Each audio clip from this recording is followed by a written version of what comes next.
في حد عمل بروباجندا على ابراهيم عادل؟ ابراهيم عادل ده يا جماعه معلش مع كل احترام والتقدير، هو كل واحد بيلعب في مكان مختلف، بس ابراهيم عادل افضل من زيزو بكتير.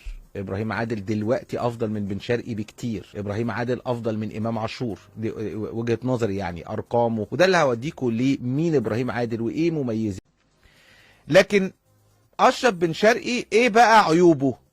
اشرف بن شرقي عنده عيوب انه لعيب ما بيجيتش الدفاع، ولو رجع يدافع بيحلق، يدافعش يعني، مش عايز اقول يعني ايه، بيعمل منظر كده انه بيدافع. وهتلاقوه مثلا في لقطة القضية، ممكن لقطة قفشة، هتلاقوه الكرة ارتدت من محمود علاء، عمل نفسه بيضغط على قفشة، وقفشة راح واخدها على صدره وشاطها على طول.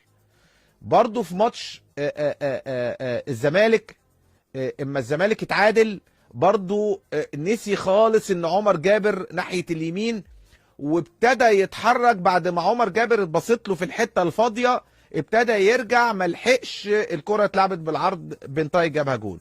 حتى الهدف بتاع سان داونز.